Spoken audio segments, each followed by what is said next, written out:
Exercise patience and allow me, small as I may look, allow me to make my mistakes if they are mistakes, but I want to say what is in my heart, not what anybody want to hear.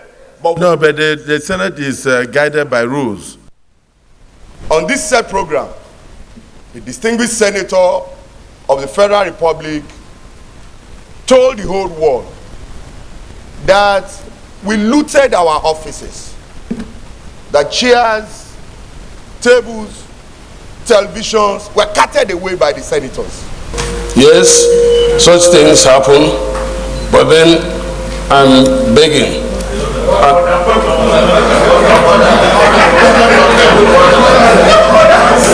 Please read the order. Yeah, distinguished Senator Ndume, you just a point of order. So please read the order that tells you to beg. Mr. President, that statement is misleading. It's very defamatory, and we will not take it In the public. Those who are in support of the motion and seconded, say aye. Those against, say nay.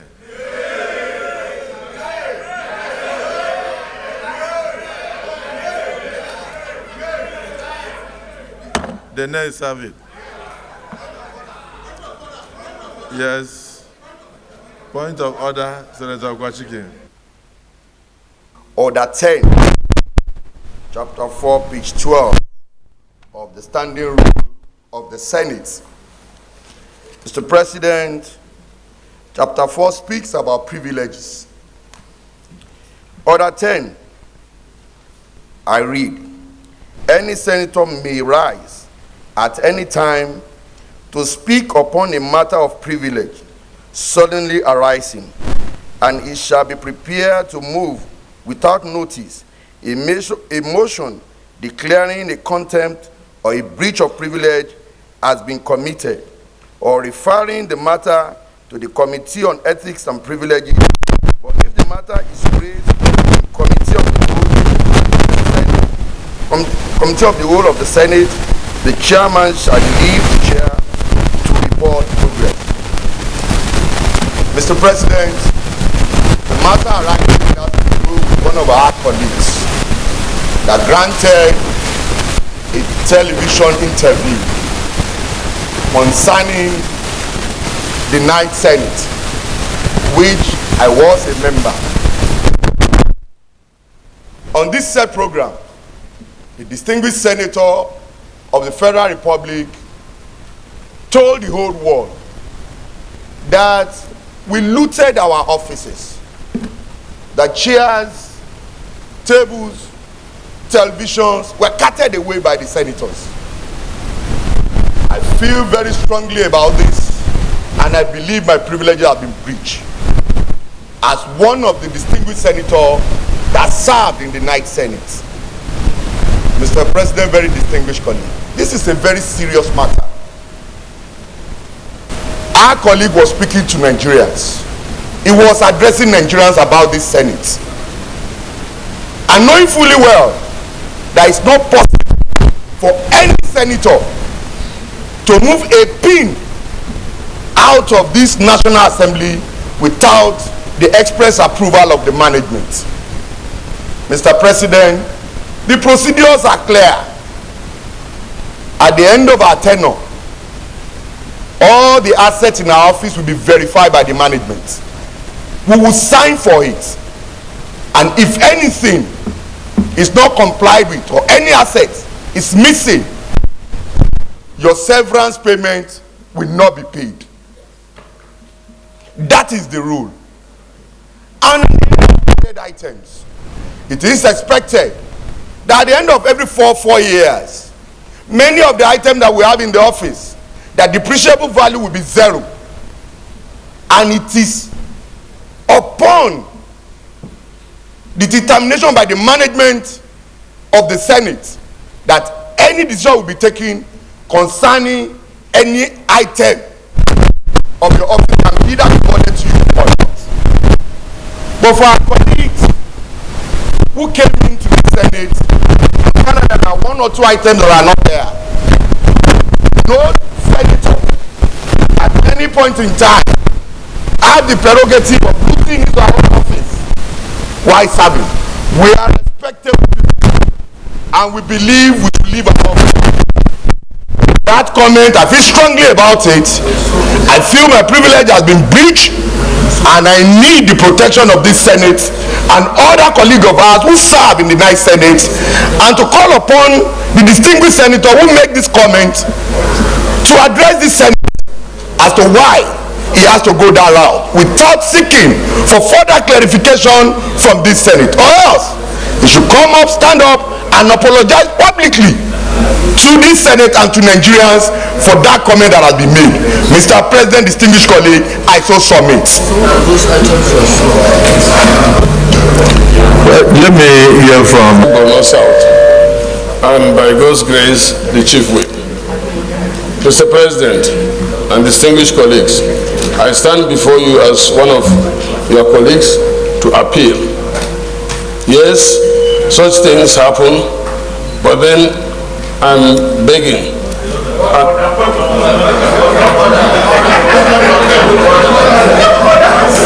Please read the order. Yeah, distinguished Senator Ndume, you just say point of order. So please read the order that tells you to beg. I come under Order 24 and 42 and 51 and 50. No, but let me read all of them, Mr. President. Order 24 says, there shall be a chief whip of the Senate. The chief whip shall maintain order and decorum in the Senate, and then manage the affairs of his parties during meetings, organize the party in a divisional debate, arrange the business and the flow of the Senate, and then Order 42 under personal explanation. By indulgence of the Senate President and leave of the President of the Senate, a senator may make personal explanation, although there should be no question before the Senate. But no controversial matter may be brought forward, nor may debate upon the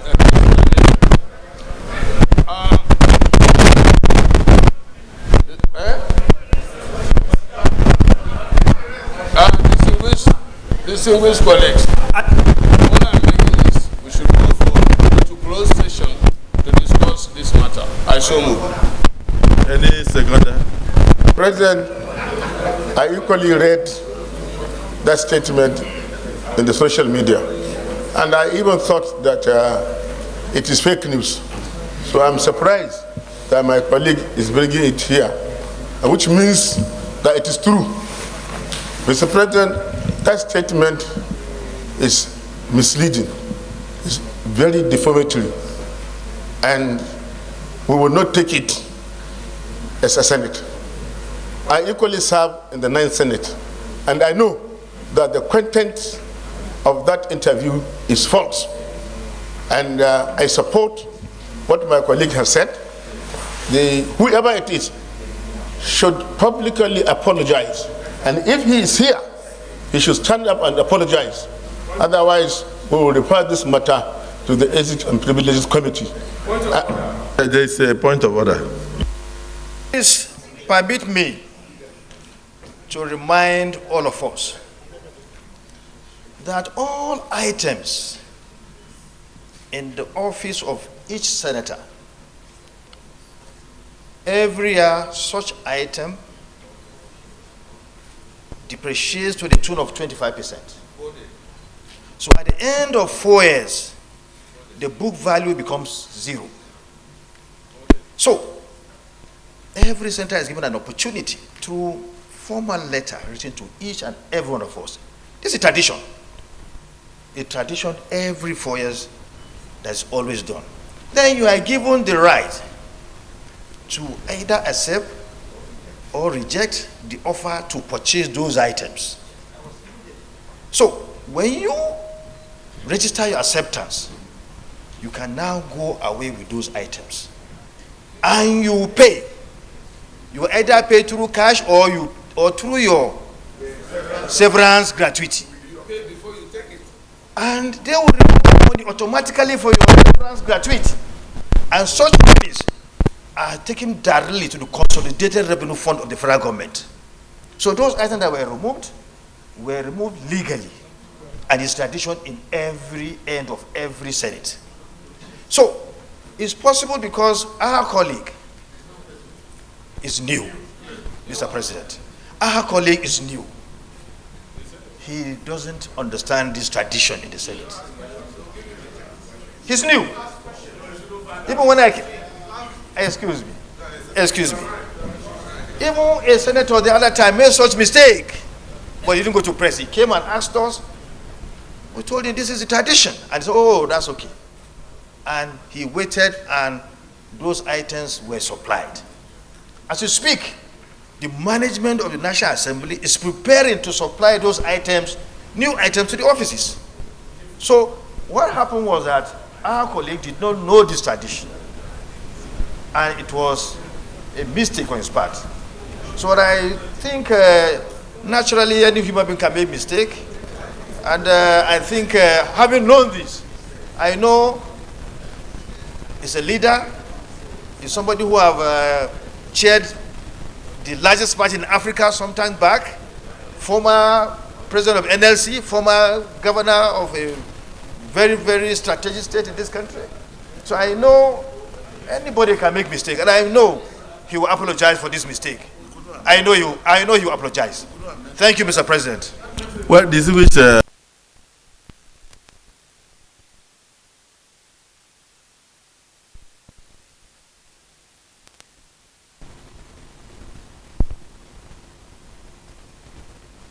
you may wish to conclude.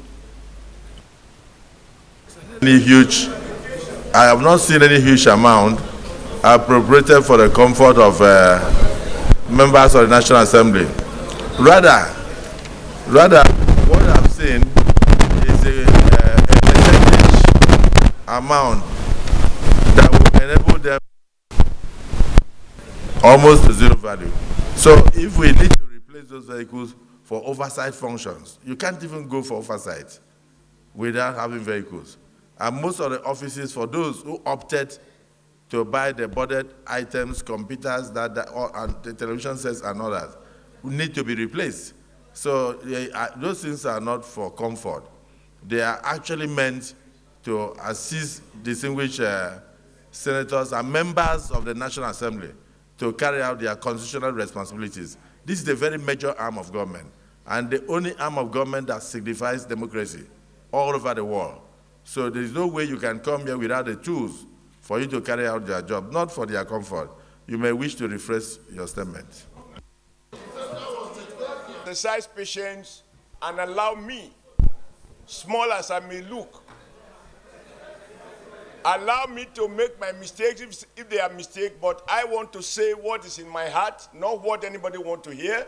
But no, but the Senate is guided by rules. If you are... No, I said the Senate is guided by rules. And what your colleagues are giving you the opportunity to do is to say whether the story in the social media is true or not. If it's not true, we move on. Please. Mr. President, I said that was the allegation against the Senate. I didn't say that is the truth. And that, in my opinion, I was defending the collective integrity of this House. That is what I said. I didn't say that is what we did. So when you tell me that we did, of course I know. I know we did not make such appropriation for our comfort. I know it.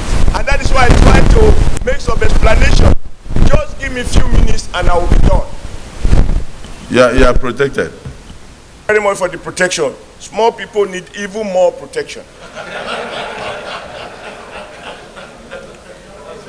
Mr. Senate President and my distinguished colleagues, I want to repeat that I have respect, huge respect, for each and every member of this Senate, not only of the 10th Senate, of all those who have been senators since 1999 and even before then,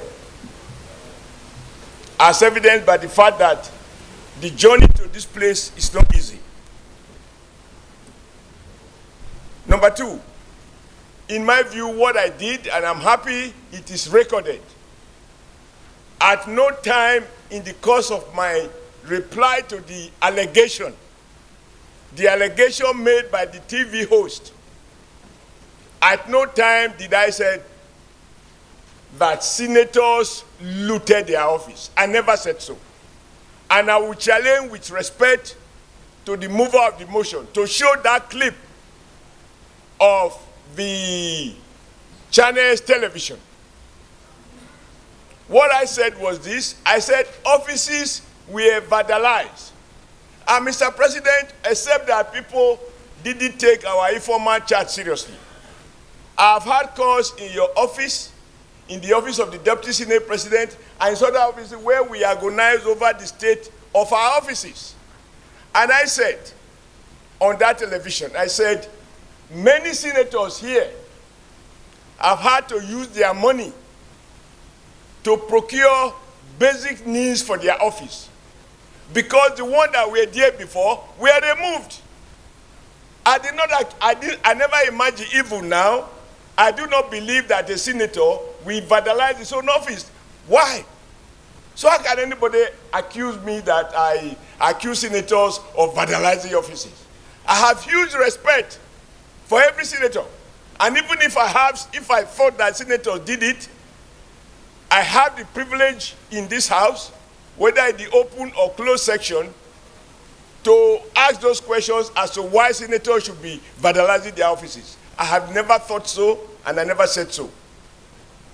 What I did say is that, contrary to the general impression that even before receiving our salaries, some of us have had to spend personal resources to repaint our offices. And I repainted my office, Mr. Senate President. I bought new carpet for my office. I bought a new television set for my office. Somebody donated a copier for my office, including computer, to be able to function. These are the things I said. And I said many senators have gone through this. And yet, we are being accused of appropriating money for ourselves. And I said, this is not true. How can this honest attempt to explain a reality be perceived as disrespecting the Ninth Assembly? I have personal friends in the Ninth Assembly. Incidentally, Mr. President, I am on record as chairman of APC as defending senators who were elected to the Ninth Assembly, not out of eye service, out of conviction. And I defended them against powerful forces like governors. So how can I disrespect people that I...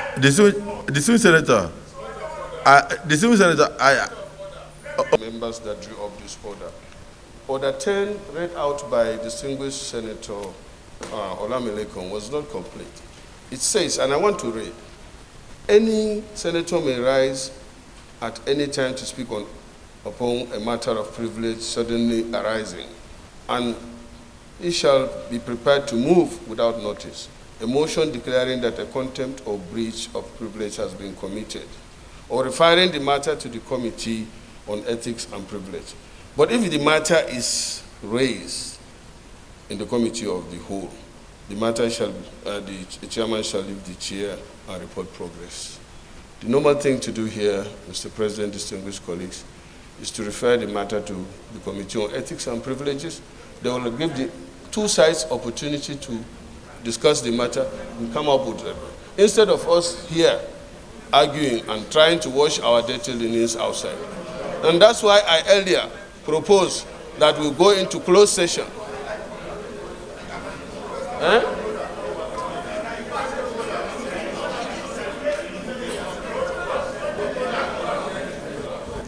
Are you moving a motion that the matter be referred to Committee on Ethics and Privileges?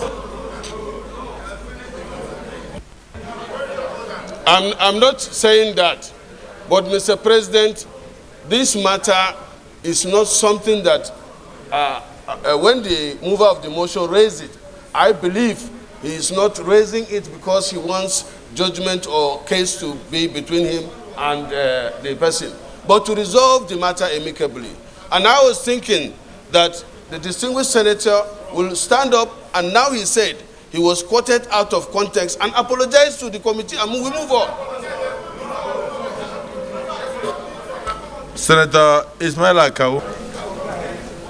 Mr. President, my dear respected colleague, I'm Suleiman Kau Sumaila Wayapa, representing Kano South Senatorial District. Mr. President, my dear colleague, I think we are overplugging this issue. The distinguished Senator Adams Oshiomole defended his action, and it shows that he do it to defend the National Assembly or the Senate. Mr. President, I think there is no need for him to either apologize or no need for us to refer the matter to the Committee of Ethics and Privilege. It shows that there is he committed an offense. He explained himself. We are all colleagues, and we all understood clearly his mission and his intent to defend the National Assembly. Mr. President, there are so many issues before us. Let us concentrate on those things that will bring peace, harmony, advance the cause of Nigeria, not wasting our time on just a mere say. Sir, distinguished Senator Kawu, that you have apologized. Your apology is hereby noted, and the matter is concluded. Leader of the Senate. Respect, having listened to my explanation, you know that if anybody got the impression that I accused the senators, that was certainly not the intention, and that was certainly not what I said. But for those who feel that that's my comment, which was meant to protect our collective image, was offensive, of course I apologize. Because I cannot leave the comfort of my home to go and abuse a house in which I am a member. Thank you very much. Distinguished Senator Oshiomole. Distinguished Senator Oshiomole, the